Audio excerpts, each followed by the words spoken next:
former minister and founder of Something or Other Publishing, Wade Fransson, is the host of Created in the Image of God, a series that examines the role of religion in society, from messianic returns to the emotive responses transmitted through our culture. Wade fearlessly addresses reality claims from all directions, objectively exploring their compatibility with Holy Scripture. Tonight's episode: Liberty and Justice of Economic Equilibrium.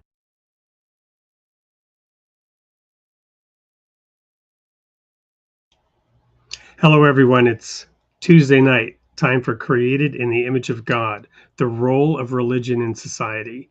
Tonight, we have a returning guest to wrap up and conclude his series that he's been giving over the last number of months on economics. And it's a particular view of economics, one that is inspired by the holy writings, inspired by divine wisdom. Tonight's topic: liberty and justice of economic equilibrium. Let's bring Bruce Koerber back into the studio.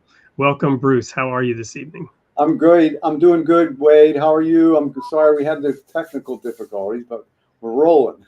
It's always something. What Bruce is referring to is me futzing around with different software programs to try to get his images that he had sent over in advance in the right size and in the right tool in order to present them to you tonight. One thing about technology that I have come to understand over the years, and by the way, my family and I just got new iPhones here over Thanksgiving. You know, we switched from Verizon to AT&T because of the special deal at Costco that the whole family got new iPhones. Now there's economics at work. My cat, my daughter's cat, Licorice, likes to come join me when I sit in my chair here and wants to be in on the action. So anyway,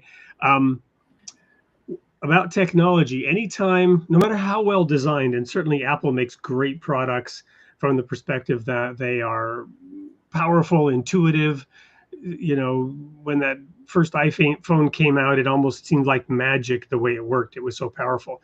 But anytime you use a new technology, no matter how well designed, it makes us temporarily incompetent, as we have where all the switches are and how this works. And I'm trying to import files from my Google Drive, and it seemed to work, but then I couldn't drag them over, and yada, yada, yada. So somehow we managed to get that done right before going live. That's what Bruce was referring to with technical difficulties. They were all on my side tonight. So Bruce, we have you back in the studio, and this is the fifth episode. We've gone through microeconomics, macroeconomics. We've covered your divine economy model, and give us a sort of a summary and a foretaste of what we have in store for us tonight.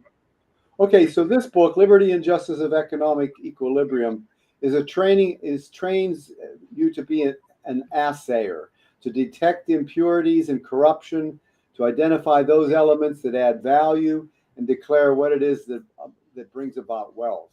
That's what its purpose is and its potential is. So the ideal for everything, for society, is to have a contractual society, and the divine economy is a perfect blend of both liberty and justice. Wonderful. Now, taking a step back from, I'm going to say, mere economics, though I know that in your view, economics holds a very, very high station, if you will. But my point being, taking a big step back, God, the creator of all things, works through contracts, does he not? And these are called covenants. Right. And there's in the Baha'i faith, in the Baha'i teachings, there's something called the eternal covenant. Is it the great covenant? Share with us your view on what that is, Bruce, at that sort of highest level, how God works with humanity. Well, I think the greater covenant is speaking of the fact that God will never leave us to ourselves, that he always will guide us. And that's a promise. And then our end of the deal is to abide by the laws and the teachings that are provided, and to love one another. I have my grounding really in sort of a unique Christian view, one that was very well grounded in the Old Testament. And I remember Deuteronomy 30 and this profound statement that's so simple and yet so powerful, where God says through Moses at that time, I set before you life and death. Therefore, choose life that you and your children may live. And elsewhere, Jesus says, I came not to give life, but life more abundantly. Mm. Right? So the promise of God, the covenant of God, is that abide in harmony with his law. Definitely. And you will achieve a wealth and a richness and a wealth, if you will. I don't mean to promote some what's been called the health, wealth, and prosperity gospel. Do these things and God will make you rich. No, it's not really that. But just wealth, prosperity, health, happiness, unimaginable, Mm-hmm. by living in accordance with the divine will, with the divine law. And I've said many times on this program, God put the greater and lesser lights in heaven to rule the night and the day. And when we submit to the light, we attain and retain our sovereignty. And when we succumb to any form of darkness, we become enslaved and we enslave each other. Yeah. These are fundamental foundational principles of the divine will, of the expression, the manifestation of God. And of course, this planet, this blue-green jewel floating through space on which we abide, the garden, if you will, that we are asked to dress and keep, holds forth unimaginable promise. It's such a beautiful existence that we're offered. Well, that enslaving you mentioned is the opposite of justice and liberty, because justice is what protects the human reality, and liberty allows for the expression of the human reality. Justice is the step to objectify the ethics that protects the subjective qualities of human action. And justice is a known concept because it's either present or it's absent. And therefore, because of that, it can be perceived. And that which promotes social cooperation among everyone is, in the long run, is what is just. So I'm going to go ahead and read real quick something you're very familiar with by way of intro here. It's the second hidden word of Baha'u'llah, right? O Son of Spirit, the best beloved of all things in my sight is justice. Turn not away therefrom if you desire me, and neglect it not. And I love this part. I mean, I love every word here, but I love this part. Neglect it not, that I may confide in thee. Right? And this is that guidance, this promise, this covenant that God will never leave us nor forsake us, again, as it says in the Old Testament. I will never leave you nor forsake you. And this is the promise that God gave to Joshua when Moses, when the mantle of Moses was conferred upon him. As I was with Moses, so I will be with you. Be of strong courage. I will never leave you nor forsake you. And of course, that applies to any and all of us.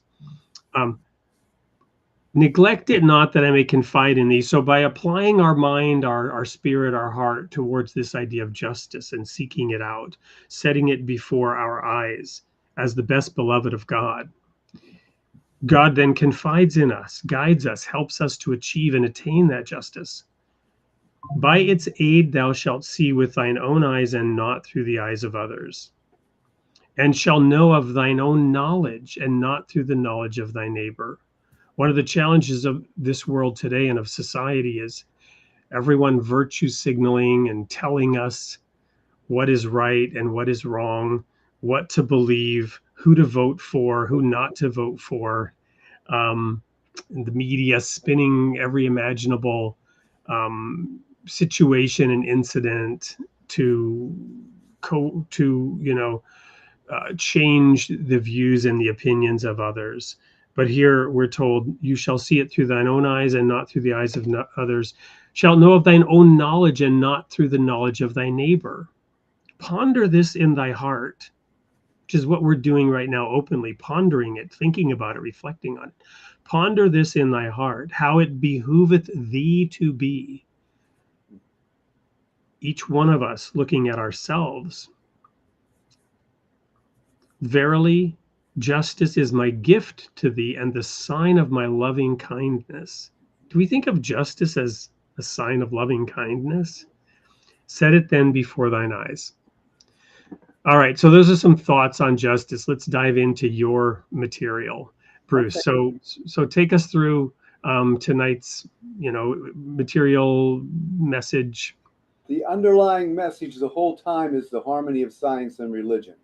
Okay, so the human sciences, there's a certain inseparability between economics and ethics, between liberty and justice, and between law and order. Those are all encompassing, and they're all interconnected. And that's the thing about the sciences and the religion, and science and religion being in harmony. All these things are all part of the same creation, and we're trying to figure out where we fit in that. But there's no way really to separate them completely, because they're intertwined. Awesome. Well, let me, we've got a returning person in the audience, and I want to honor that real quick. Okay. A question here from Olga, and welcome back, Olga. Thank you for joining the show again tonight. So it's such a pleasure to see you. What is the connection between submitting to the light and individual sovereignty? Well, I'm going to share my view, share another hidden word, and then invite you to also respond to this, Bruce. So we're created in the image of God. And in the creation story in the Bible, God created Adam from the dust of the earth. And then he put him in the garden and told Adam to dress and keep it. That was the purpose for which we're here. And I'm by metaphor, I'm saying the garden is the whole planet, this jewel floating through space. It is the Garden of Eden when looked at from a cosmic perspective. The whole planet is the Garden of Eden in that sense. Okay. Now, further in the Bible, God reveals that we are the crowning achievement of his physical creation. We are the keystone of the physical creation. We're the king of the beasts, if you will. And God specifically says he put all things under our feet. This whole planet, he put a governor on it. Later in the book of Genesis, we learn about Nimrod building this tower to heaven, and God says no, basically telling us that our sovereignty extends around this planet, but not yet into space. And again, the Bible verses reveal later, I have put all things under your feet, but not yet all things, and that we were made lower than the angels, for example. So there's a spiritual plane and there's a material plane, but on the material plane, we're the king, we're the master of that creation. So we are sovereign on the earth. There's nothing above us on earth. We can master all the physical elements. We can, overcome all the other animals, and we have done so. We have become the supreme species of this planet. And then it says he created us in his image and likeness. So we have that same divine capacity. And then it says he created us male and female. So the man and the woman are both sovereign. And the intent was not that one would serve the other, but that they would be equally sovereign. So that's where I say individual sovereignty is divinely ordained. And the first time the word rule is used, this idea of, well, should somebody rule over anybody else? No. The first time the word rule is used in the Bible, it is the placing of the greater and lesser light in heaven to rule what? The day and the night. And so that light is the ruling element, and we must submit to that ruling element. We must submit to that ruling element, the light. And that's where I come from on this. So the other hidden word, the first hidden word, in case you're familiar with this, I don't know, Olga, but O Son of Spirit, my first counsel is this: possess a pure, kindly, and radiant heart, that thine may be a sovereignty, ancient, imperishable, and everlasting. So I said I'll give this over to you, Bruce, and I will, but I want to just, here's Olga's follow-up comment. We are the planet's cancer. I often joke that the first commandment is dress and keep the garden. The second commandment is be fruitful and multiply. That is literally the first two statements from God about our purpose, dress and keep the garden, and the commandment to be fruitful and multiply. So we became the most invasive species the world has ever seen, right? And in that sense, yes, we have the potential of being a cancer, but that is because our hearts are not pure. Possess a pure, kindly, and radiant heart, that thine may be a sovereignty, ancient, imperishable, and everlasting. If we don't, it's true, we have the power to destroy the whole planet. We could do it. Could happen. The question is, will we? Are we really doing that? Or are we checking ourselves? Are we self-governing? Are we submitting to the light? All right, Bruce, over to you to comment. Well, I think that that's the whole way that a person is sovereign, is by submitting to the light, because that's where God is sovereign. So we're created in His image. So when we accept it and submit to it, then that is how we become. So that is our sovereign, our individual sovereignty is submitting to the light. Yes. And we've got another returning visitor here in the audience, Makai, the Imam, who is the founder of the Interfaith Library, who, by the way, we will be featuring here in an upcoming show. We'll learn more about that later. Is quoting Micah 6, verse 8, one of my favorite Bible verses. There are many favorites, but he has shown you, O mortal, what is good. And MU, I think here, I think he sent here we go. He has shown you, O mortal, what is good. And what does the Lord require of you? To act justly and to love mercy and to walk humbly with your God. So yes, our behavior, right? And Bruce, isn't that part of this eternal covenant that's been made with us, right? That's our part, is to fulfill those things, to live up to the purpose for which we were put on earth, as you pointed out, that submission. That's the contract. It has two sides to it. Yeah. Cool. All right. So back over to you then, Bruce, to take us more deeply into this. So if it's okay with you, we'll go to the first diagram. Absolutely. Since, as you know, we spent some time preparing for this. Let's see here if I can manage the technology. There we go. Okay, all so right, this is basically the concept that's presented in the book. And so what you see is economic equilibrium balancing liberty and justice. So that's what's kind of balancing everything, is this economic equilibrium. And so we'll go then to the second diagram. So we go from a two-dimensional diagram to a three-dimensional diagram.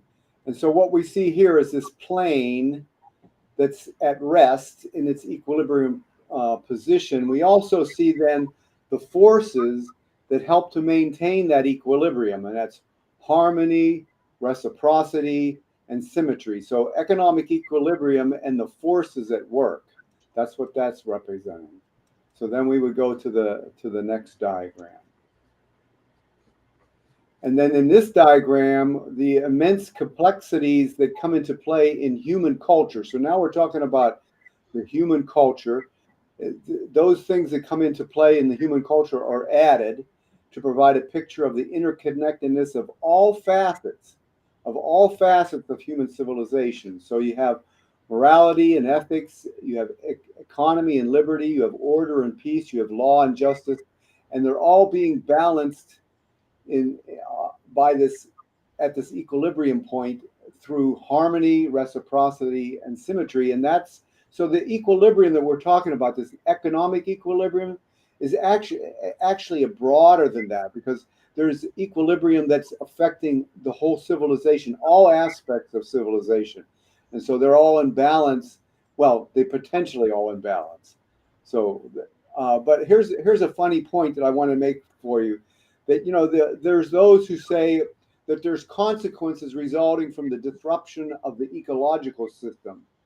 So even to the extent that the flapping of a butterfly wing is felt around the world, and yet there's very little thought given to the consequences of the major and continuous human disruptions to the equilibrium that is operative in human civilization. So they're talking about, the butterfly wheel, but butterfly wings, but nobody's talking about all the disruptions to equilibrium that's happening through intervention, for instance. So, well, yeah, it's interesting as you bring that up, right? And it's the butterfly effect, right? The flapping of a butterfly wing on one side of the planet can cause a hurricane. That's kind of the statement, and in some sense maybe there's some truth to that, but then you have decisions that are made by incredibly powerful entities, right? That have the effect immediately of a hurricane. So on the one hand, you have the flapping of a butterfly's wing, which is almost imperceptible. Then you have a hurricane. Well, if a butterfly wing can cause a hurricane, then what can a hurricane cause? Right? Or bombs being dropped. Right. There's a verse in the Bible that comes to mind now, and that is that they have sown the wind and they will reap the whirlwind. Yeah. Right. So the seed that was planted was the wind, but what they will reap is the whirlwind. It's the same basic principle, right? That when this thing grows up, when the outcomes are known, when the forces that were set in motion have done their work, it will not be pretty. Yeah.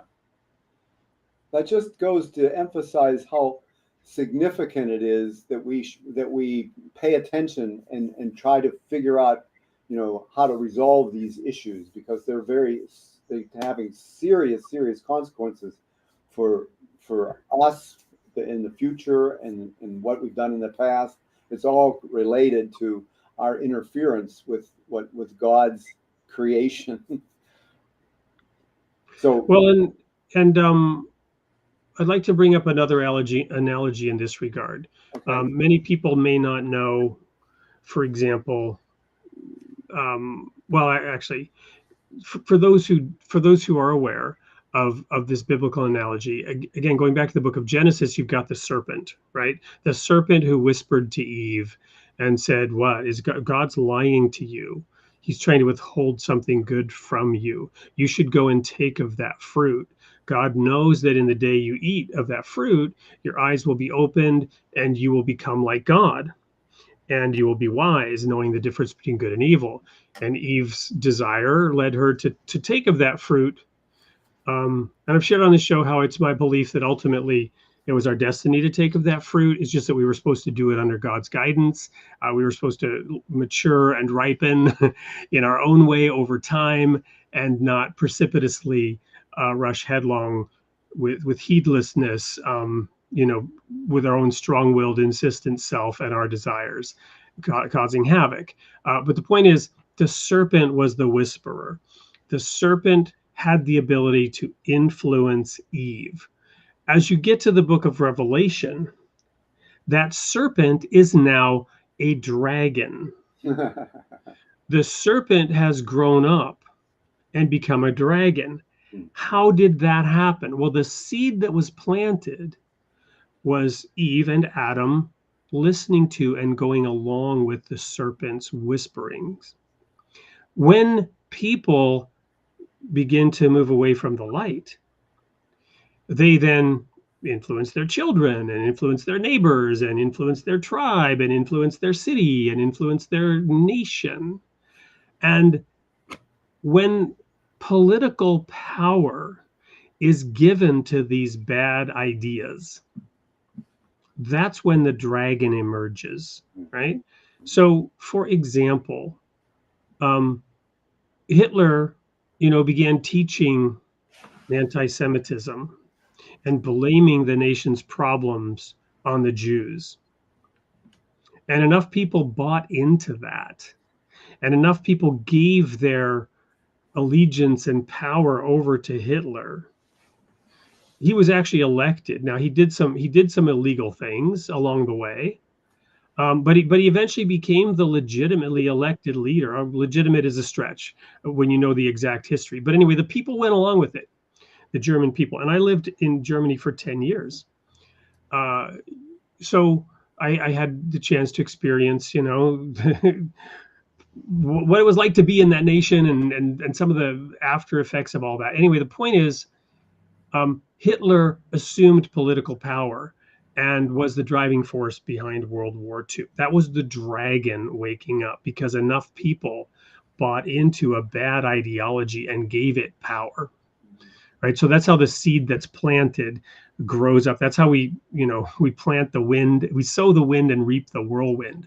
So Bruce, what I'm really saying is this does matter, right? Right. This is not just theory. Right. It is theory, and these diagrams are interesting, and they're dense. There's a lot of information packed into them. But what you're doing is trying to educate us on underlying economic principles to help cleanse and purify our thinking around materialism, right? Materialism held in balance and equilibrium. You want to go to the next diagram? I want to take a break and quickly share one of the videos because we've been going on. I've been pontificating a lot. And I think the video also gives a nice insight and overview. So we're gonna share a video here about Bruce's work, and we'll be right back. Don't go anywhere.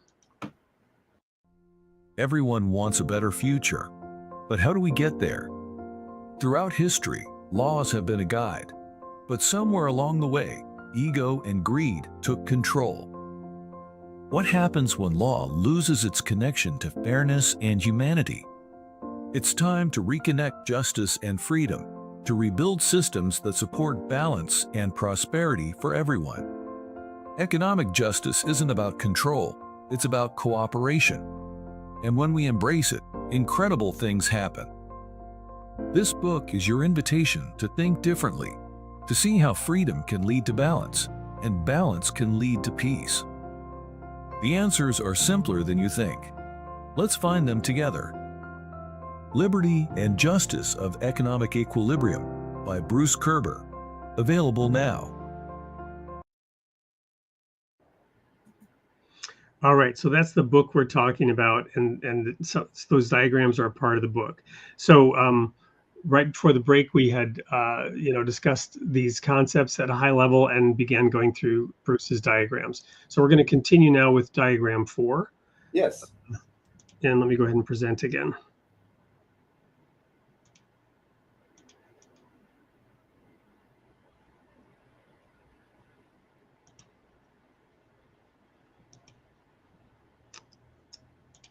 I just shared the wrong screen. Hang on. Okay. Technical. Once again. There we go. Why is it so large? Oh, let me share it. No. Shrink it down to. There it is.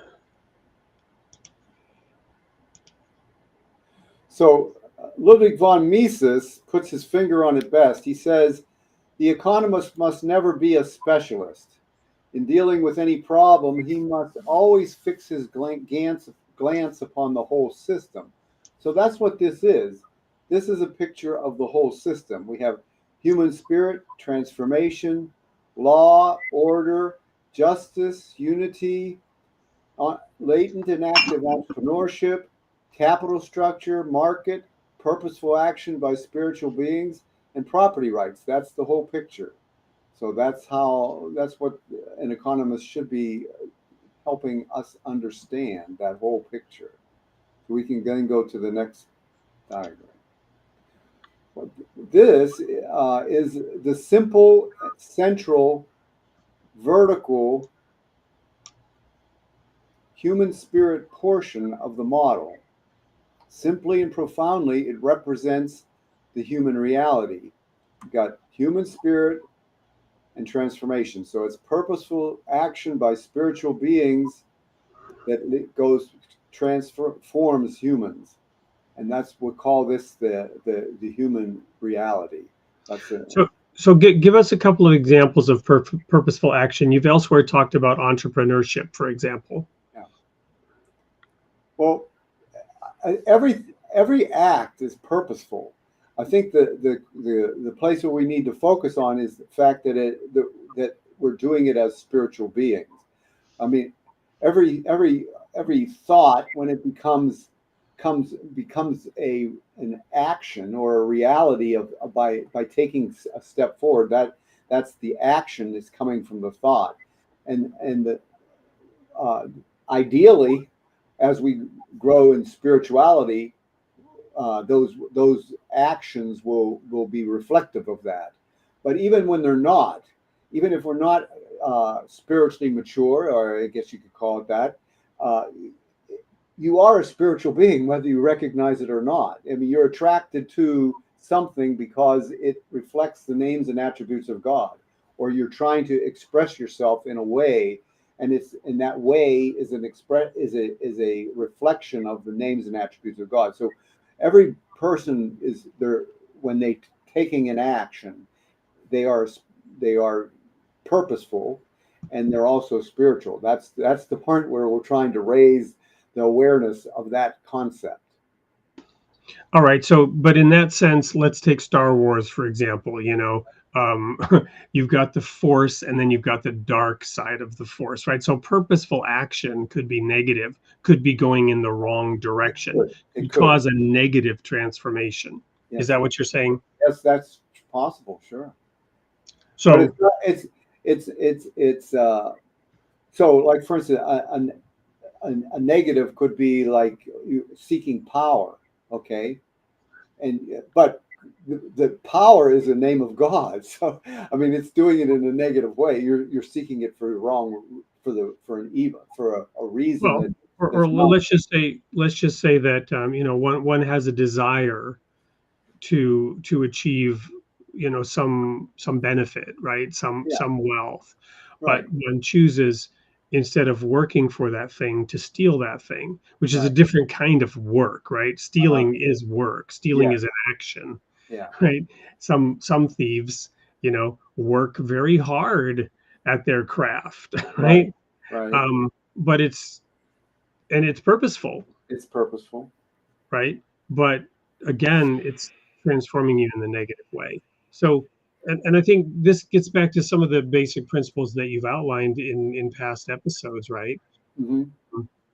Is that we have free will, we have freedom of choice. We can, and God is kind of hands off. He's set laws in motion, principles in motion. We are allowed to plant the kind of seeds that we choose, and we reap the kind of outcomes that we've created. So when God says we're a Cancer, yes, depending on which purposeful action we take. Yeah, there is transformation that's always taking place as a result of purposeful action, and spiritual beings is a relative term in terms of sometimes that you would call it immature, an immature spiritual being, or unenlightened spiritual being that's taking purposeful action, and it's leading to a transformation which probably has negative. Maybe not negative for them, because if they're a thief, they it might be they increase their wealth, but it's negative the effect on others is negative. So the transformation that's taking place is happening, and it has different, different outcomes. But it's always purposeful action by spiritual beings that's leading to that transformation.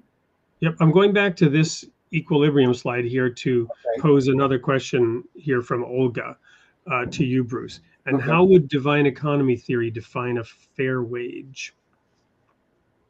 Well, again, the as we'll see a little bit later, also the whole idea is voluntary social cooperation. Okay, so it's voluntary. Fair wage is if a person voluntarily accepts that, it's fair. But no matter what anyone else thinks, if I accept a wage, I'm doing it voluntarily. That's fair. Right. So again, I think Olga's question, I'll try to address it this way. Some of you may be familiar with the analogy of an onion, right? And the layers of an onion, that you peel the layers of an onion off. In the end, there's nothing there. But it's been posited that in a way we live inside an onion, right? With all these layers that have been built around us. So this question of a fair wage comes from within a society that has these layers of history built upon it, right? Going back thousands of years, there was this thing called indentured servitude, right? Bruce, you're familiar with that, I'm sure, right? In which somebody would agree to work for 7 years in order to achieve something, right? And again, that could have been a voluntary thing, or you might have fallen into it as a result of some crime or some punishment or some indigence.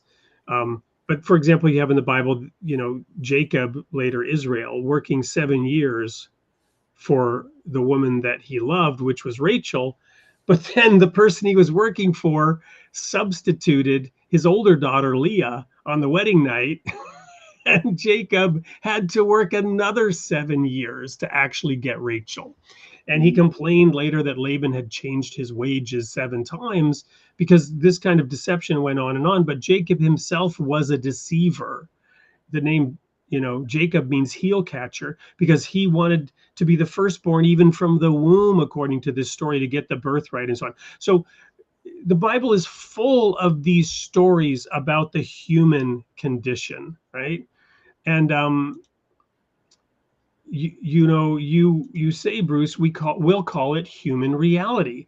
The problem is, as we go over time, systems of systems get built up, and the wage earner, right? Some 16-year-old, they're sovereign before God, right? But depending on what kind of family they come from, they have to make certain kinds of choices, and certain other choices are not available to them, right? You can go work at a fast food place for minimum wage, or like my daughter, she, while in high school, took some classes where there were kids with special needs, and she chose to help those kids with special needs. And she was then put in a program where she was working and supporting those children with special needs because she liked doing it and she did well with it. That ended up on her resume. So as a 16-year-old, she got a job as an aide to a family with an autistic daughter, and she's making well over minimum wage already at 16, based on having made certain decisions and certain choices. So Olga, all this is a very practical, real world example, and I'm not just sitting here. I am praising my daughter because I'm very proud of her. But we made certain choices. We helped her make certain choices, and those choices benefited her. It's not that the economic theory defines what that wage should be, but it defines that you are the agent, you are the protagonist. Right. You have to work your way through and make these. Am I explaining it properly, Bruce? How would you correct me about your theory here? No, I agree. It's just basically. I think what Olga has mentioned before, the idea of slavery, that's an element in there. But when you pose it in terms of a fair wage, uh, it's fair if I agree to it. I mean, that's all there is to it. I mean, otherwise I wouldn't do it. And so I'm regarding it as fair. Whether someone else regards it as fair, I mean, that's their choice. But the person who's actually engaged in that has already decided that it's fair. So that would be how it's defined. If an individual agrees to it, it's fair. That's a contractual society, by the way.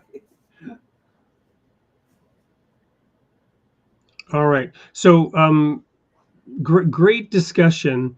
In the interest of time, let's move on. Do you want to move on to the next diagram, Bruce? Sure. So here, what we're talking about is the origin of law. Law is discovered, and what we have as evidence of that is the natural sciences. Gravity was not man-made; it's a law, and it's discovered. Magnetism, that's not a man-made thing; it's discovered. And same thing with economic sciences. There's laws that can be discovered, and so what's happened over time is, as things developed, there were nobles who played the role of implementing discovered law, and so there were customs that were revolved around that. It's basically social contracts that were taking place, which moved it from a customary law to kind of a contractual law, and then that developed further and went into like what you would then call codified law, which it was still discovered law, but it was actually formalized into code. Okay, and that was the natural process. And then what came in was common law, which eventually became a privileged arena of judges and lawyers. So that in that situation, the law is not discovered; it's made. It's man-made, and then it's applied. And so we have this codified or contractual law versus common law. So in the common law is when the ego-driven interpretation and ego-driven intervention comes into the play. So if we look at this diagram, we have a series of axes. If you look at the second one from the left, okay, we're gonna say that that's going to be a contractual law, okay, and it's categorized kind of as a good law because it's agreed on. So, but if you go to the left, then it's like what happens with common law. These are man-made laws; they're arbitrary, and it moves it to the left. But then if we go back to that contractual law and we go to the next one over, that would be like codified law. And then the next level over, so the one furthest to the right is when divine laws come into place. And that would be a situation where that contract is a covenant. And that covenant is where the divine laws are discovered in that area. So what we see over time is this ever advancing civilization. If you have rotten laws, the economy suffers. It moves to the left.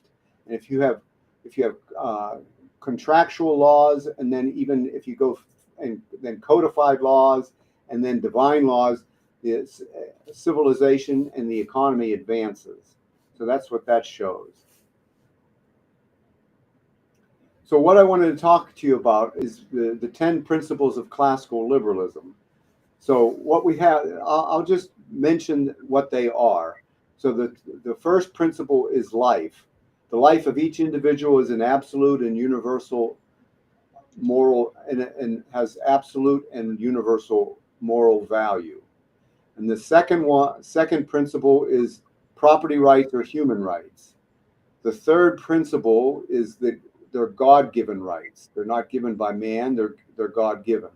The fourth principle of classical liberalism is economic liberty. And the fifth principle is self-defense. The sixth principle is limited government. The seventh principle is free speech and freedom of religious belief. The eighth principle is free trade. And the ninth principle is non-prejudice. And the 10th principle is an ever-advancing civilization. So I would go into each one of those, but I was, for sake of time, I just wanted to mention them. Do you want me to go into more detail or mention them again? No. I'd like to again objectify this practically. So, okay. If we look at the founding of this nation, you and I are in America. I've actually lived in 7 countries. I'm proud of that in a way, in that it allowed me to look at things from another perspective. Mm-hmm. In today's world, we have a lot of people talking about my truth, right? People want to share their truth. I don't like that formulation. I think it's a flawed formulation to talk about one's own truth. I don't think such a thing exists. Truth is truth, and you don't have your own version of it. Your own version of truth is not truth, right? Your version of truth is false, right? So if I say my truth, by definition, I should be saying my fantasy. I say that my fantasy is this, right? This is how I interpret the world. A more neutral way of saying it is my perspective, right? I don't like, so if you come at me with your truth, I'll probably stop you and say, well, your truth is not truth. Right? Sorry, pal, or gal, or whatever you believe you are. Your truth is not truth. Your truth is your perspective. You have a right, and I honor and respect your perspective, but don't ask me to acknowledge it as truth, because it's no more truth than what I believe. Right? So living in 7 countries has given me the ability to look at the elephant from multiple sides, right? Why do I bring up that background? Would you say, Bruce, that the founding fathers of this nation got many of those principles right, that they built those principles into the fabric of our Constitution, the fabric of our nation? So any injustices that arose were either because we didn't follow, because we were hypocrites, right? We didn't actually do what we said, right?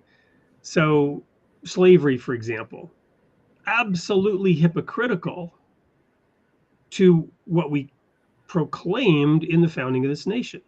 And lo and behold, the fabric of this nation was ripped apart over that error in the Civil War, right? To abolish slavery. It ripped this nation apart. It was such a fundamental hypocrisy that it had devastating consequences, and more men died in that war than any other in this nation's history.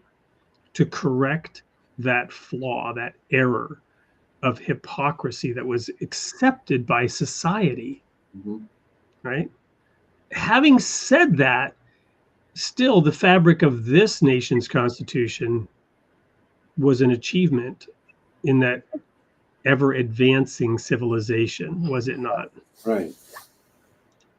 Yeah. They were inspired by the classical liberalism thought that came from Western civilization of Europe. That's where they were getting the foundation of their understanding of what a good society would look like. So they basically were trying to implement these principles of classical liberalism, and they've been now, made clear what they are and put forth, and they can.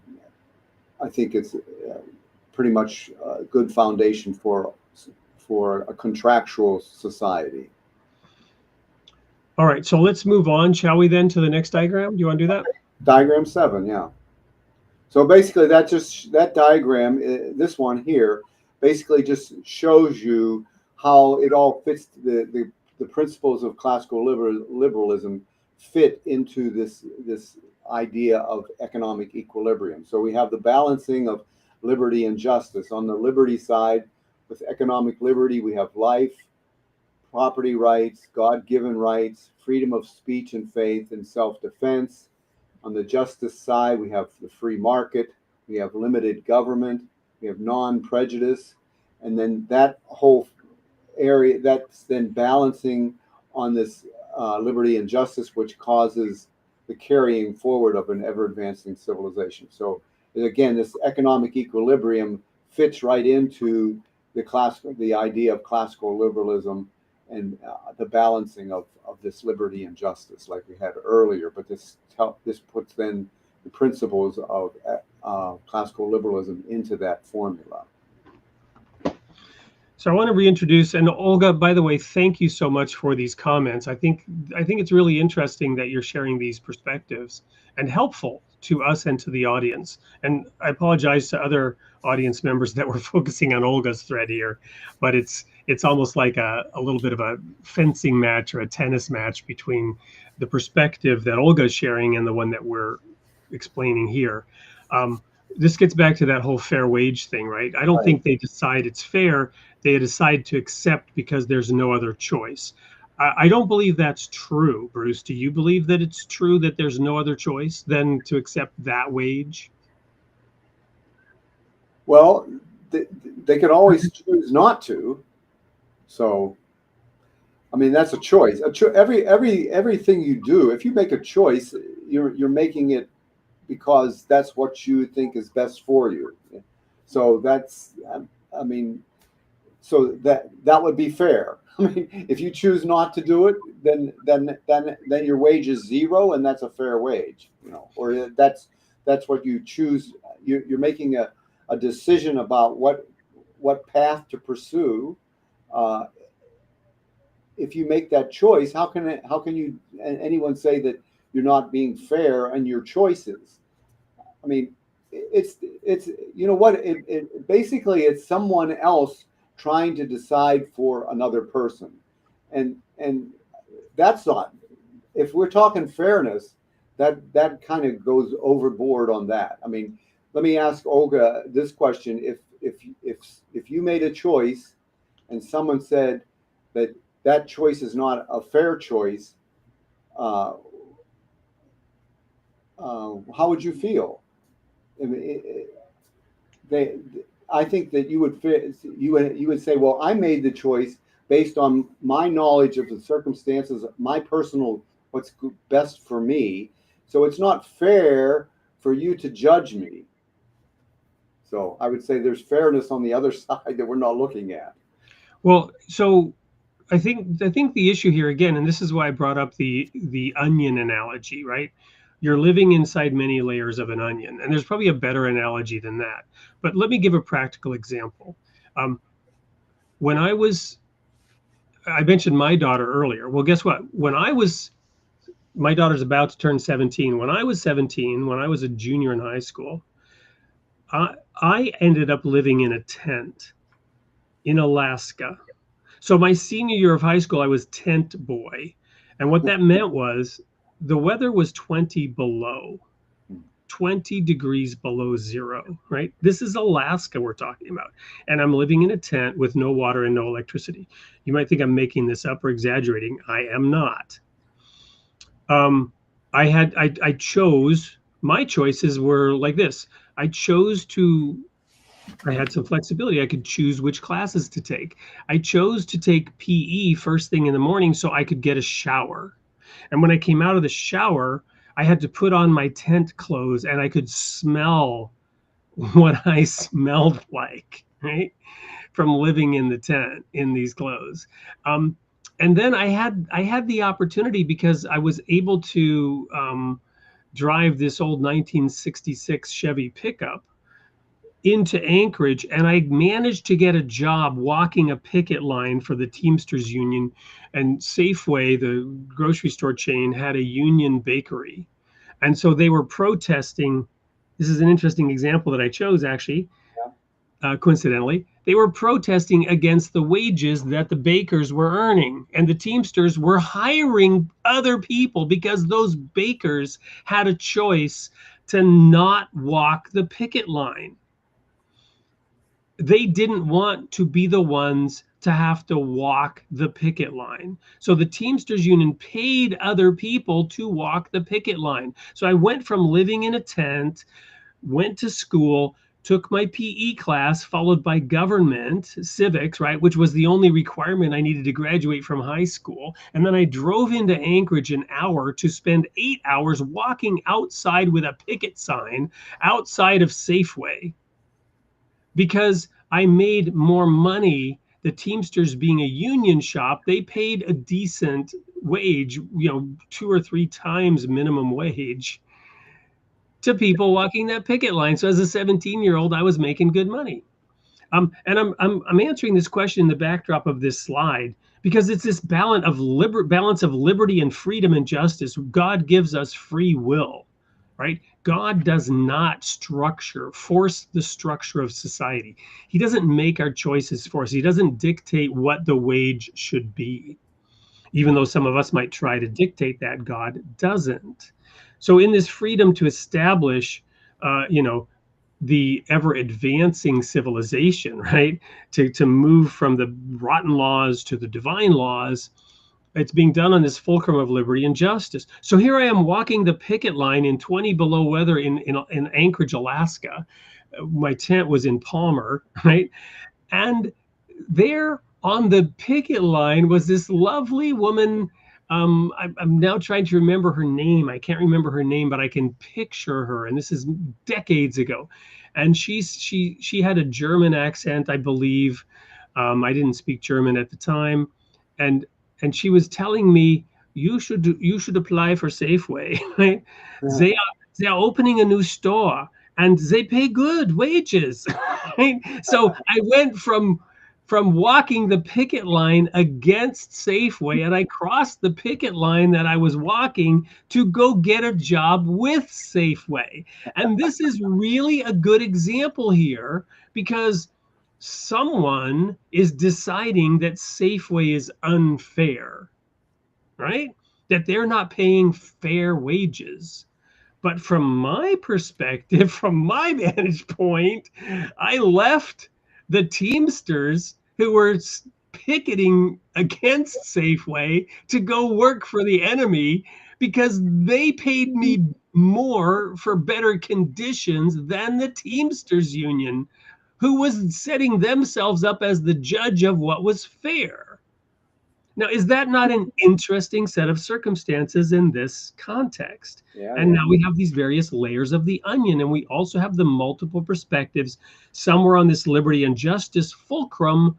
I live in particular circumstances. Now, I could howl at the moon and blame everybody else and claim that I'm a victim and that I'm being taken advantage of and that I don't have choices. And somebody else would say, well, yeah, you were able to do that because you were white and you were privileged, even though I was living in a tent in 20 below weather. And somebody else of a different set of circumstances, racial or otherwise, would not have had the opportunities that I had. But one of the principles that used to be common sense is that, look, you have to play the hand you're dealt. Right. So, Bruce, what are your comments on that example, of this idea of what's a fair wage and the divine economic theory, and whether or not people have a choice because they have no other choice? I think you always have choices. Yeah, I noticed Olga also had a comment about her perception of voluntary is to be willing to do something without being forced. And that's what we're talking about. I mean, people are making their choices and they're the ones that earlier the comment was the idea about individual sovereignty. Well, that's what that's all about. A person is sovereign. They make decisions that affect themselves, and they make their choice voluntarily, and they're sovereign, so they have the right to do that. And someone else who's outside of that, basically passing judgment on that, they don't really have the right or to have expectations on a sovereign individual. That individual made their choice, and they did it because they believe they wouldn't have done it if they didn't think it was fair to themselves. So I think this is kind of an issue that's basically not understanding sovereignty and of the individual. Well, you know, to fast forward years later, I graduated from college, you know, because I realized Safeway wasn't enough for me. And I saved my pennies and I got out of Alaska. And in the meantime, I had to struggle with the fallout of all the challenges that I'd had. You know, to be blunt and honest, I was borderline drug addicted, right? I wasn't. I had been granted strong will, whether that's my family upbringing, my DNA, or the fact of some religious training that I had when my dad joined this church when I was 11, to make up my own mind, and also to trust in God, that God would be with me and help me through the trials and difficulties. But I was still stumbling and succumbing to drug use and alcohol use. And I looked at my miserable circumstances even after I got that job with Safeway, and I was earning good money. But then I was in trouble with the police because of my driving habits and bad choices. I was making some good, some bad, some good, some bad choices, right? And I managed to get to college in California, and I graduated, and I'm now in Germany, and I'm working in an office, and I'm the assistant to the regional. I'm assistant to the office manager of the German-speaking region of this nonprofit religious organization. And they had a canteen. It was called a canteen, but basically, you know, they provided food for the employees. They had a kitchen down in the basement, and Tante Minchen, Aunt Minchen, she's called, was the cook, and she would cook for us. Now, she was raised in the Soviet Union, in Russia. And I was then studying Russian. It's another story. And I learned the word davai, which is hurry up. And so I was walking behind, I came up on the street behind Tante Minchen one day, and this was just out, I just happened to. And I came up behind her and I said, davai, davai, like hurry up, hurry up. And for me, I was just like, you know, kind of teasing her. And she almost had a heart attack, because it reminded her of her life in the Soviet Union, where guess what? She was under full lockdown and coercion, and the Russians would come up behind you and say, davai, davai, like, hurry up, move it, you know, and it was a threat of death. And she almost had a heart attack right there on the street. And she wanted to turn her, when she saw it was me, she just wanted to smack me for having done that to her, right? Because her circumstances involved a whole lot more centralized control of the economy and determining what, quote, fair wages were, right? And a whole lot less of the freedom part, right? A whole lot less of the, I'm sharing this again now, of the liberty part, which ended up with a whole lot less of the justice part. True justice, right? Because there was no free market. There was not limited government. There were no property rights, because in communism, right, the ideology is you don't own property, right? So anyway, Olga saying my Russian is perfect. Thank you. You know, and I knew enough to get in trouble, Olga. So anyway, Bruce, your thoughts, your comments on this whole sort of objectifying your theories here and talking about the real world implications. You're excellent at doing that. That's all I can say. I appreciate it so much. Well, I have diverse life experiences, I mentioned, living in different countries, to give me the perspective on this. I mean, when I was in Sweden as a child, 4th and 5th grade, you know, the Russian Soviet team was playing hockey against Sweden, which was the humanitarian superpower. We thought, you know, self-righteously virtue signaling their excellence to the world. And then Canada was another great hockey nation, and I was born in Canada. So, you know, Sweden, Russia, and Canada being in the Olympic hockey, you know, that was whole lot more interesting than, you know, the Bronx playing the Packers right here in America, right? Because there was this ideological warfare being played out on the hockey stage that I, as a you know, as a 9 and 10-year-old could feel viscerally, could experience that this was an ideological clash that meant something. So yeah, I've been interested in this topic for many decades. And I just love, Bruce, how you have objectified it in these theoretically beautiful diagrams. Okay, that's good. We can go to the next one then. Ah, that is not it though. Which one are you looking for? 8. This is what I have for 8. Oh, okay. What is it supposed to be? Let me see if I can quickly. Well, maybe we're missing that one. I guess I don't see it on there. But maybe it's this one. That's it there. Yeah.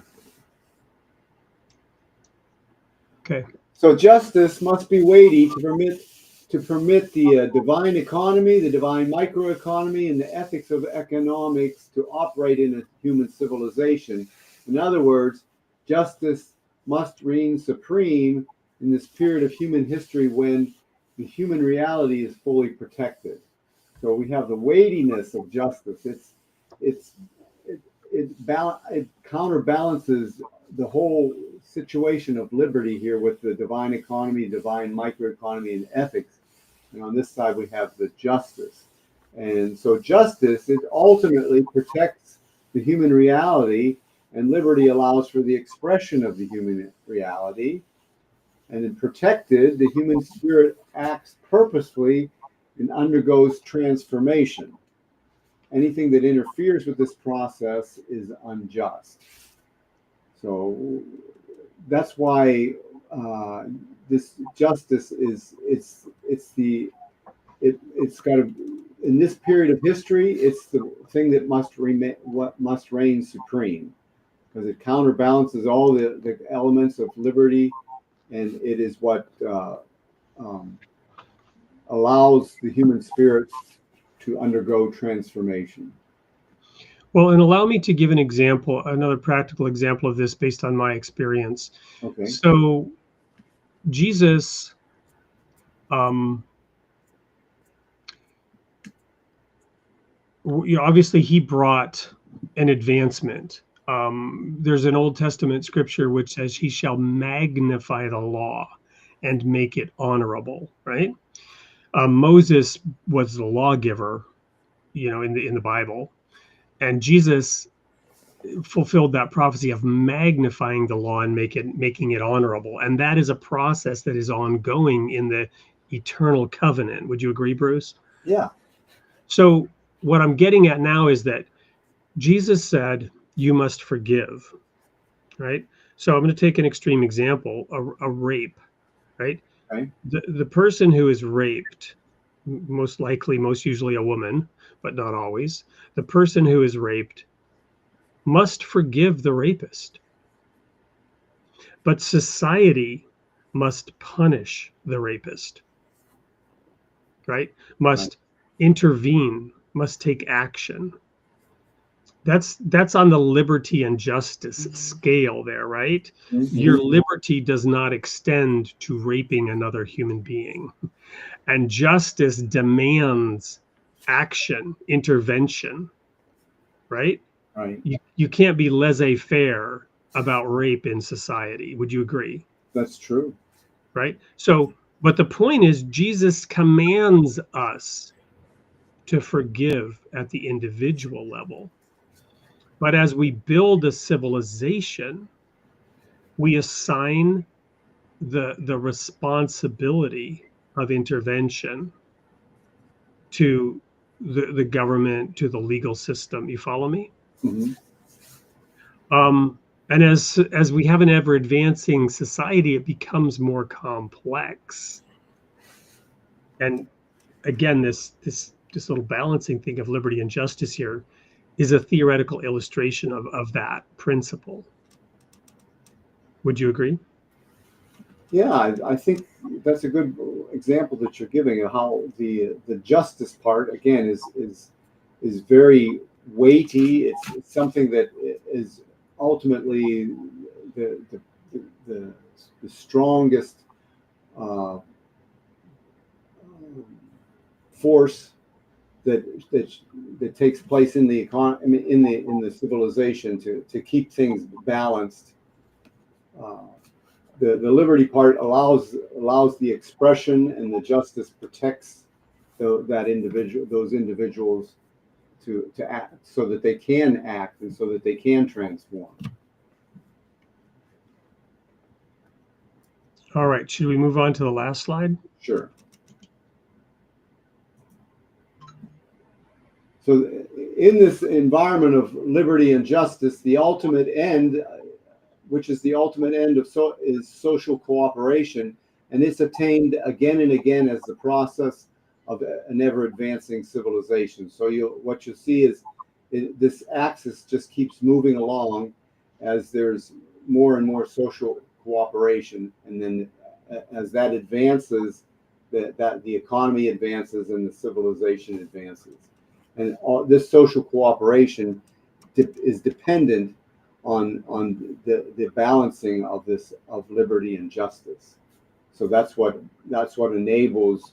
You can see the axis there of justice and unity, or basically it's telling the same story about the weightiness of justice. It brings about unity, and that's also allowing this expression of liberty to take place.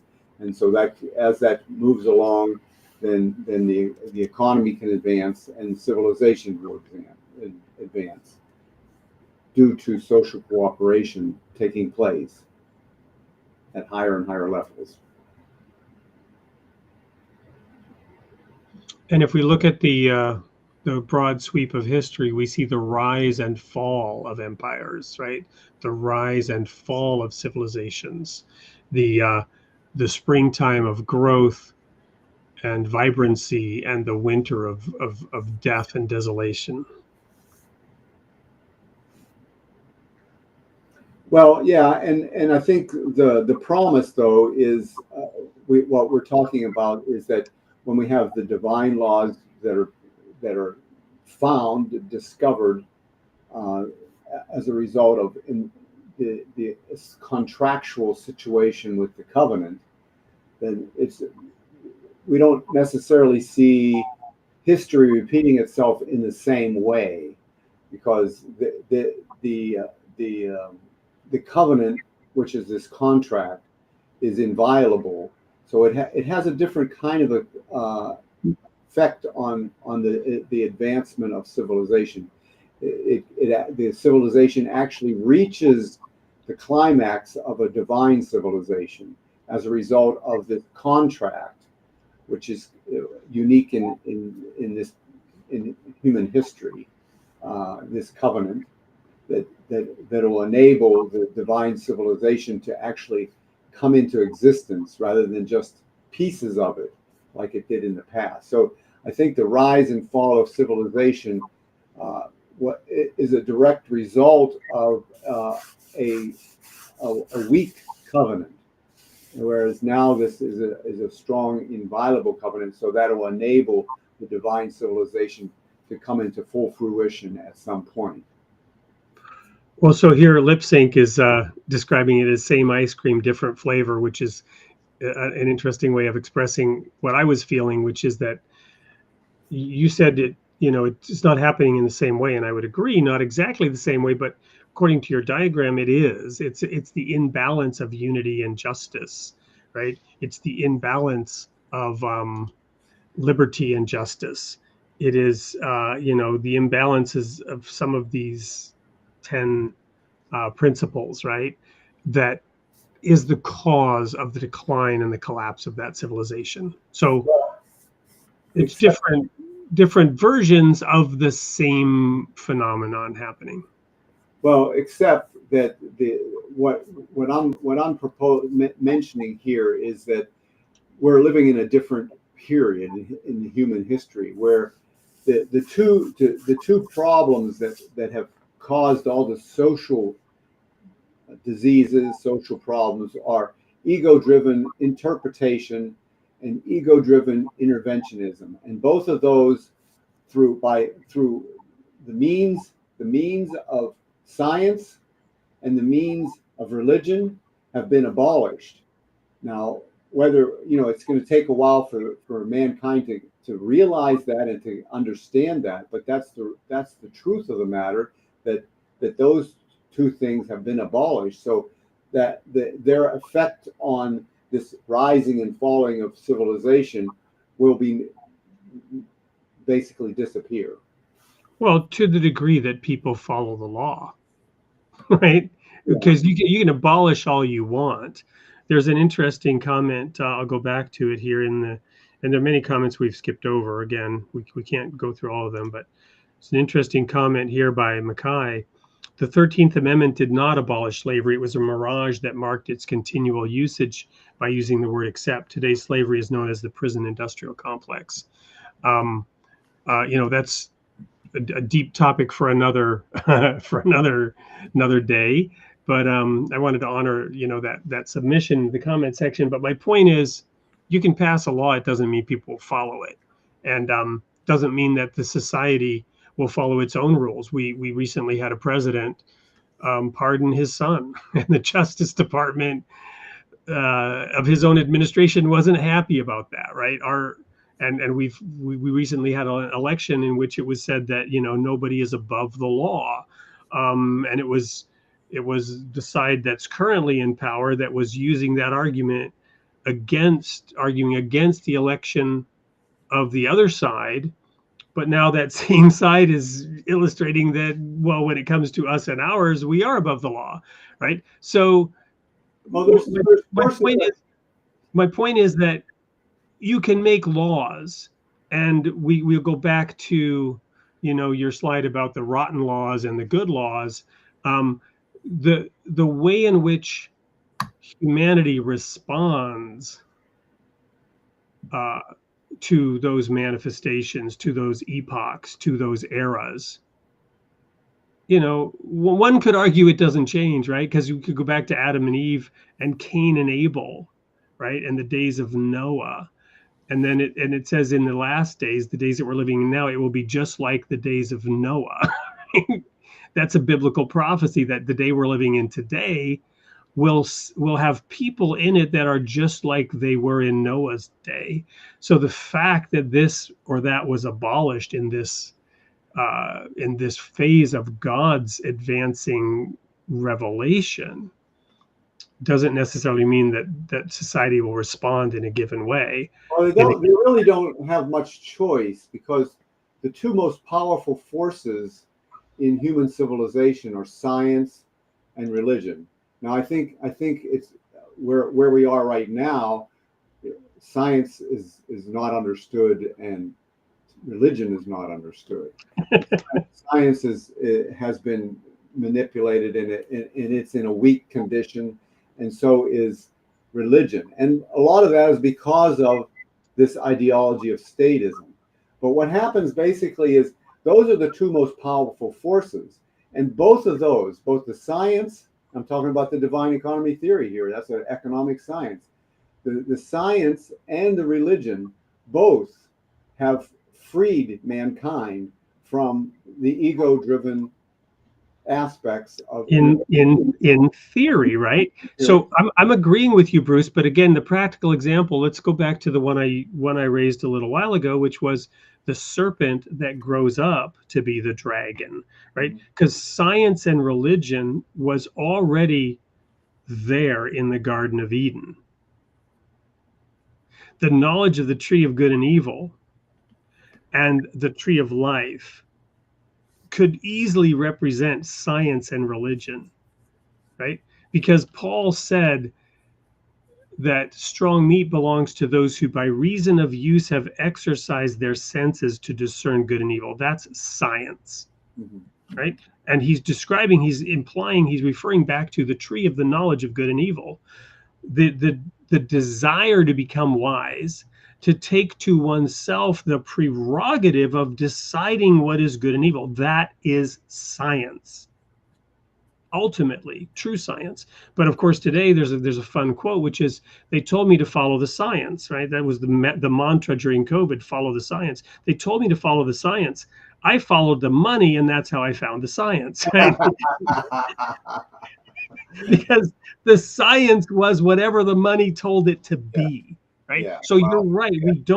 We don't have purity of science. And on the flip side, you've got this great quote from the Tablet of Ahmad, just amazing quote that is so powerful, in which it says, thus have their superstitions become veils between themselves and their own hearts, right? So a pure heart that might actually be discovering science could still succumb to superstition, which is a religious ideology, a religious belief divorced from science, right? Superstition. So again, one of your slides holding the true balance of science and religion, to use these things together to attain objectivity, to attain wisdom, to remove the veils of superstition, and also to overcome the temptation of materialism, right? To use two examples. But we're doing it incredibly imperfectly. So to me, and this is why I referenced the serpent and the dragon in this context, it's not, it is absolutely, you're absolutely right that if, when Moses brought something, when Abraham brought something, when Jesus brought something, it ushered in a new era. When Baha'u'llah brings something, it ushers in a new era. But the point I'm making is, another way of looking at it is, it's simply scale. It's scale. Cain and Abel were two brothers, right? The Soviet Union and the United States, in their space race in the 50s, are the seed that was planted, if you will, by Cain and Abel. Imperfect analogy, but you get my point. It's a matter of scale. It's as more as we fulfill the commandment to be fruitful and multiply, and fail to keep the commandment of dress and keep the garden, the species aggregates up at this scale, and we create these layers of family, of village, of tribe, of city, of school, of state, of nation, of federated nation, right? The United States is a federation of 50 states. A state was the word for nation.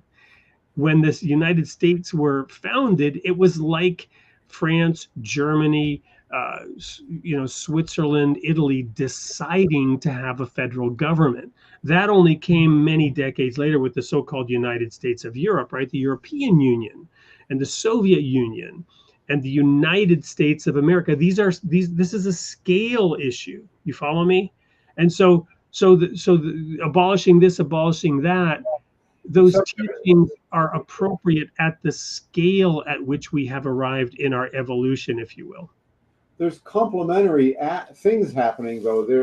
The society is changing and becoming more educated and more aware and more spiritual, and so are the individuals. So they're working; those things are happening at the same time. So I would argue that society is not becoming more spiritual right now. Okay, it's a matter right now. But again, like I was saying earlier, that the ideology of statism prevents it causes the atrophying of ethics. So as that is wiped out or realized that it's harmful, then the ethics of humans changes. Okay, that's at the broad scale, but then at the individual level, that's happening also. So you have this happening at the level of the individual. You have it happening at the level of society or civilization. So those things together are helping the whole process move forward. I mean, it's not something that happens instantly, of course, but it doesn't reverse. No, the prophecy is through much travail, right? through much travail, for example, America will, what is it? Undivided and undefeated. Through much travail, America will lead the world to the most great peace, right? We're in that travail portion, right? I would argue that since the Enlightenment, we've become less spiritual. Now, that is, on the one hand, because we're shedding superstition, right? But I've also said we simply lurch forward from ditch to ditch, right? And we cross the center of the road for a brief instant as we're heading towards the other ditch. There's this philosopher named Ken Wilber. I don't know if you've ever heard of him. He had this. He devoted his life to studying all the world's philosophies and systems, and he came up with this model called all levels, all quadrants. And what it is it's kind of like the helix, the DNA helix, but it's square. And he described it by imagining 4 colors, right? Blue, yellow, red, and green. I think it was, whatever, doesn't matter. But blue and red is interesting because of the political divide in our country. So let's go with that for a moment. I don't know if that corresponds exactly to his model. I'm familiar with it, but I'm not a student of it really. But this I know, and this is, in my opinion, really true. So in order to move forward, in order to advance, you have to leave the error, right? You have to repent in religious terms. Repent means turn around and go the other way. That's what it means. Repent. Leonard Cohen asked that question in one of his songs. When they said repent, I wonder what they meant. It's a great song, but it means turn around and go the other way. So in order to leave the red, you won't go towards the blue, right? So you go towards the green or whatever. You go sideways, you tack into the wind. And then you have to go towards the other before you come around to the third corner. And then you ultimately come back to red, but you're at a higher level of red. You follow me? So you're advancing by moving away from one thing. And I describe it in binary terms of expansion and consolidation. And I've shared this before. Adam brought an expansion dispensation, be fruitful and multiply. Mm-hmm. Noah brought a consolidation dispensation after Adam. I will destroy everybody, and now there were 8 people left. Abraham brought an expansion. Leave your father and mother and go to the land that I will show you, and I will make of you the father of many nations. If you can count the stars of the sea, if you can count the sand on the seashore, that's how many your descendants will be. Expansion, then the Israelites end up in Egypt, and it's a consolidation. Come out of Egypt, depart from her, let her plagues be upon her, let her sin be upon you, and I will make you a shining city on a hill. Now this is bigger than Noah, but it's still a consolidation. It's the consolidation around strict legalism and adherence to laws. Now you have Jesus, which is 2 laws: love God, love your neighbor, and preach the gospel to the whole world. Now you have a massive expansion again. You follow me? So it's like breathing in and breathing out as this scale, as you're advancing civilization, advances. It's done in that way. It's 2 steps forward, 1 step back. You follow me? But it's a matter of scale, and we're responsive to a degree, but we pass the truth of God on our way to the other ditch, and then God has to bring us back. And that doesn't stop. And for Baha'is, and again, this is just my perspective. We're all entitled to interpret it, right, and have our perspective. It's not my truth, it's my perspective. There will be never-ending cycles of this where we haven't arrived, and we won't arrive for 500,000 years. And to think we've arrived now, this gets back to a question, right? Where are we at? Olga, said, are we already living in the divine civilization? Here we go. So do we already live in the divine economy?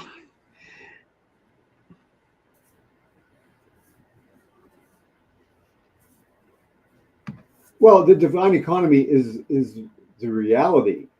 We just don't know about it. We're trying to learn about it. That's how the world works. I mean, the divine economy is basically the providence of God.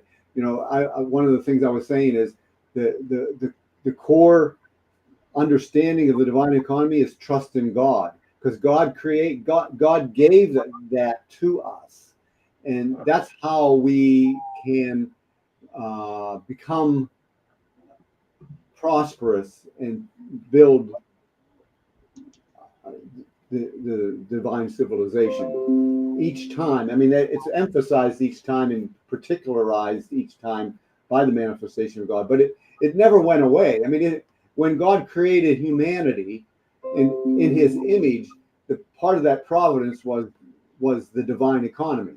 That's what it is. It's the means to bring about the ends, and the ends is the divine civilization.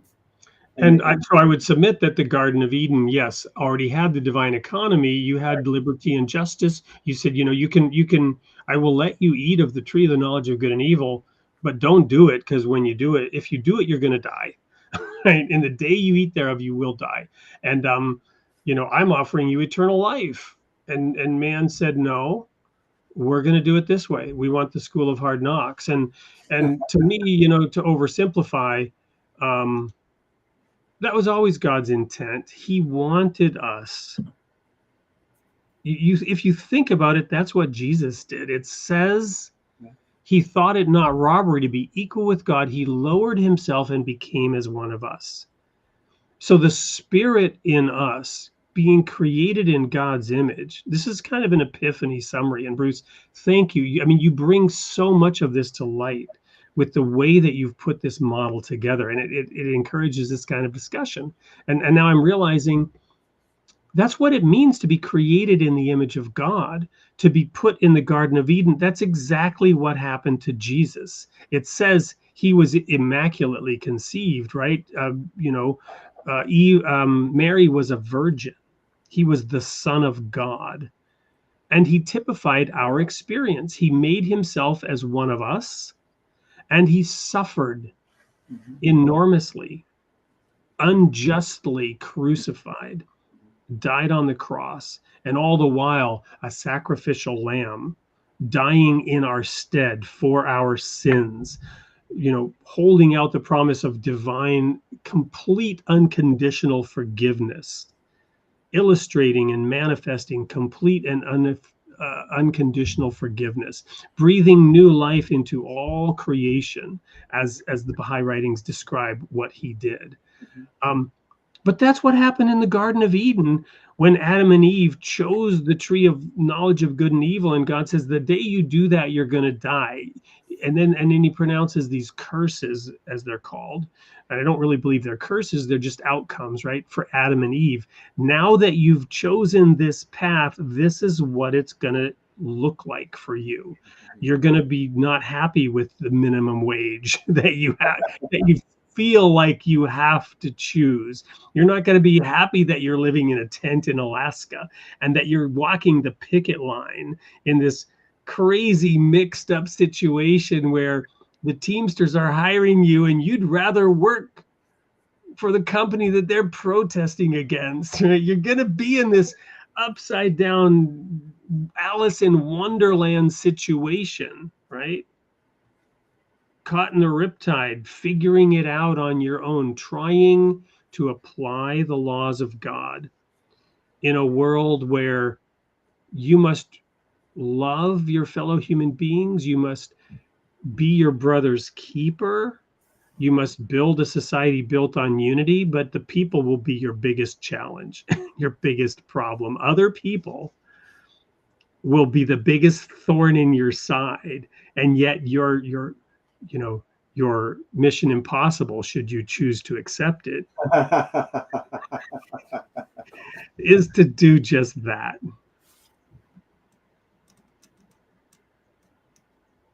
I don't know. What those are my concluding thoughts for tonight, Bruce. What do you have to share here at the end?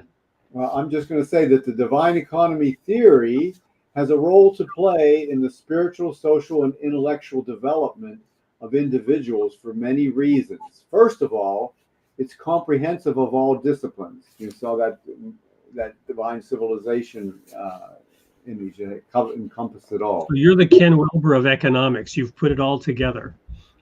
What? I was talking about Ken Wilber and his all quadrants, all levels. You're the Ken Wilber of economics. You've put it all together. Yeah. Well, the divine economy theory is comprehensive of all disciplines from its very beginning to its end. And it's all about creating an environment of liberty and justice so that the flow of knowledge is always at its maximum. That's the thing that happens, though. This knowledge is infinite. Humanity only knows a bit of it, but they're always going to know more and more. But for that flow to happen, it has to be free to flow.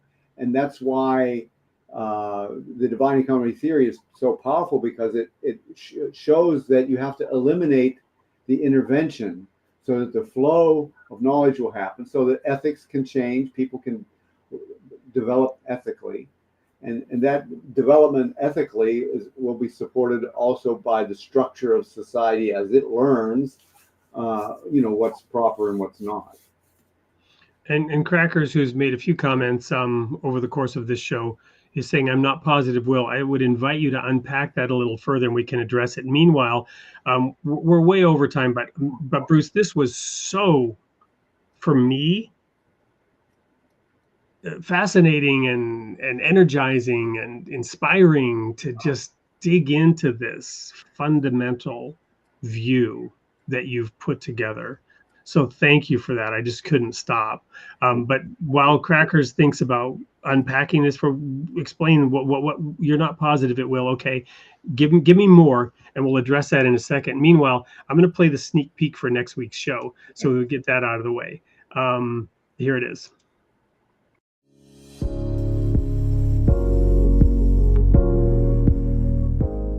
Hello, everyone.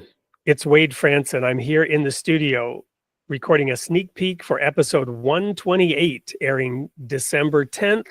And I have Paul Hanley here. Paul Hanley lives in the 50th state, the Jubilee state here in America, in Hawaii. He's not actually on the Garden Island. He's on Molokai. But he knows a thing or two about a verse that you may have heard of from Isaiah 35, the desert shall blossom like a rose. Welcome to the studio, Paul. Well, thanks for having me, Wade. Good to be here. Well, it's great to have you. And I'm so excited because this is a prophecy verse that I've been familiar with since my childhood. And you actually know a thing or two about the fulfillment of this verse, i.e., the Holy Land has indeed blossomed like a rose from its desert origins that began centuries ago, but even up until the last century in the 1800s, 2 centuries ago even, it was a desolate place. And tell us where your interest came from and why you wrote a book about this topic. Well, I have been interested in agriculture just as a gardener since my youth. In my teenage years, for some reason, I picked up gardening as a hobby, and I really loved the way you could transform bare land into this productive, beautiful place where you could go out and pick gigantic heads of broccoli and cauliflower, and it seemed almost like a miracle to me, the way gardening worked.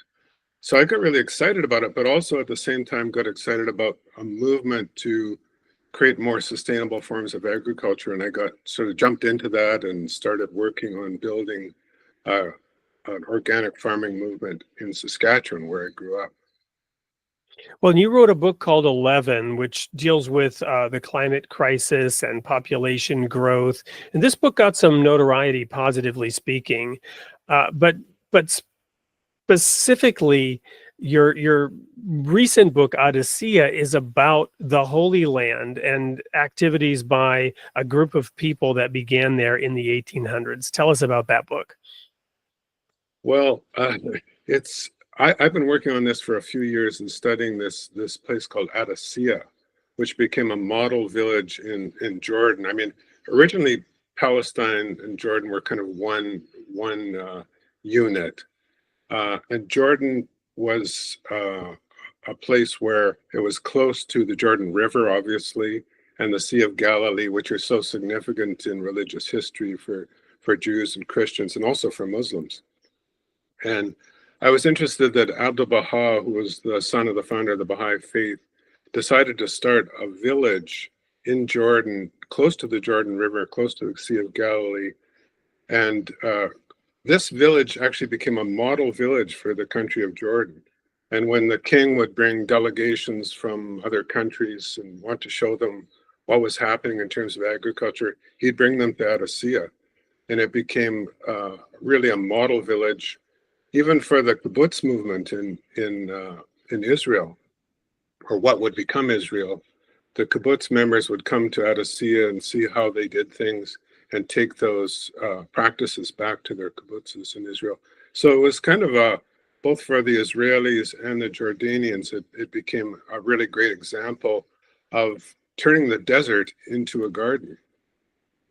Well, I actually was on a kibbutz in 1981 at Ramat Rachel when I was on the City of David archaeological expedition. I have an intense interest in this, and you, audience, should also have an intense interest in this. You do not want to miss episode 128, airing December 10th at 8 p.m. on Created in the Image of God.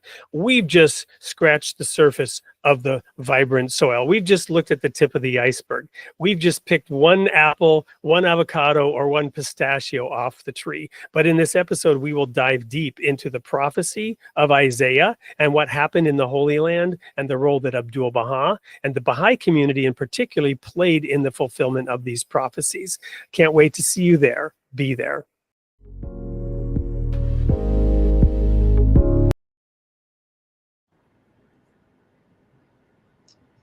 Looking forward to that one. You don't want to miss it, 8 p.m. Central Time. So Bruce, a couple more comments that came in while we were showing that sneak peek.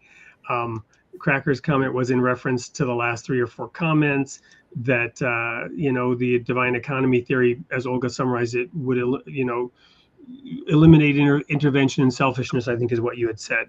So Cracker's is saying, yeah, I'm not so sure. I'm not positive that this economy will function in the way that it's intended. And again, I'm submitting here that it's an issue of scale, that it's an issue of complexity, and that the flaws, the hypocrisy, right, the corruption of government are what tanks the economy. And again, America has been a leader in economic terms, the economic locomotive and engine of the world, and our policies, our export of Coca-Cola and McDonald's and powdered infant formula to Africa in pursuit of economic gain, right? Teaching people not to breastfeed their babies and to instead buy the powdered formula, as though that's somehow better, and with flashy ads. And I'm oversimplifying here. I don't mean to attack any one segment. Cigarettes and the movies that glamorize immoral behavior, and on and on and on. I could go. All of these things are different forms of that corruption of the balance of liberty and justice around those 10 principles. Yeah, I think atheism and statism are the big hurdles that are going to have to be jumped over. And, so define statism in this context. What? Define statism for us in this context. Well, it's a myth. It's a belief that people can't accomplish things through voluntary social cooperation, that they need someone to orchestrate it for them. Got it. That's a myth. So it's a superstition. We're supposed to get rid of these superstitions. That's a superstition. Well, and this is where, and again, not to pick on Olga, because Olga, you're awesome, and I love that you're here. But going back to that comment that started a lot of this discussion around what is a fair minimum, how do you define a fair wage, right? inherent is in that statement is hypocrisy, right? Fair wage, who gets to be the arbiter and the decider of what is a fair wage? And I know that when I was trying to get a homeless foundation going in Chennai, India, that had 10 million people, 2 million homeless, 400,000 homeless children. It's a long story. When I was on my Mother Teresa phase, trying to find out where God is working after I had resigned from the ministry, I ended up through a series of fortunate or unfortunate events, to quote Lemony Snicket. I ended up in India, in Madras, Chennai.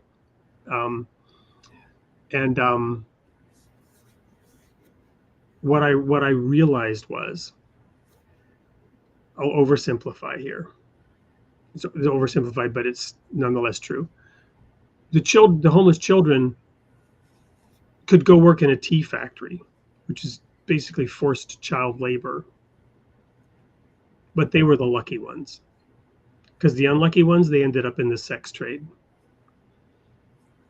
Those were the choices that they were facing. Who's to blame? Who are you going to blame for that? Where are you going to point the finger? Where are you going to get up on your social justice warrior high horse, right? And point the finger? You know, because guess what? Working in a factory making iPhones or Nike sneakers would have been preferable. And you can blame the government, what, for not providing jobs for these 2 million homeless people in a city of 10 million? Who are you going to blame for the failure of economy? Who are you going to blame in China for the millions of people that starved to death because the centralized planning of the agriculture collapsed based on the lack of the free flow of information, because people didn't want to report bad news up the chain of government, because they were misrepresenting data and statistics to a centralized organization of control and authority that was trying its darndest, probably with good intent, to serve the needs of the people. And they were probably, recoiling in horror from the evils of capitalism and a more free market, where we also have homeless problem. But guess what? We don't have millions of people dying of starvation because we couldn't produce enough food. But we do have homelessness. We do have drug addiction. We have all kinds of other evils and social evils. This is perhaps where you would say, Bruce, it's a different variation, but the themes are the same, right? Of not balancing liberty and justice. Yeah, and the human civilization equilibrium is broad.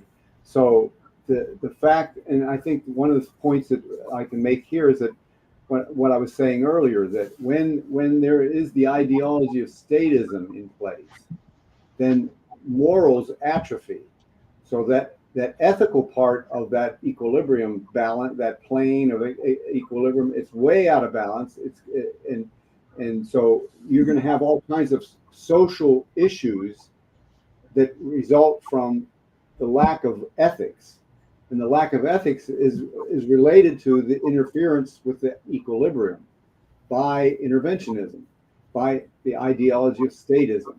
So you can't cure these things if you don't stop what's disrupting the or this imposing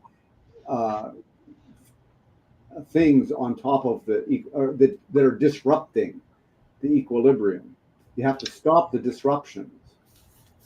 Which gets back to what you said, Bruce, earlier about religion and science, right? That in this day, those two things are being called out, and in that sense purified. Our attention is being drawn to them, and we do have more tools at our disposal, more knowledge, more enlightenment.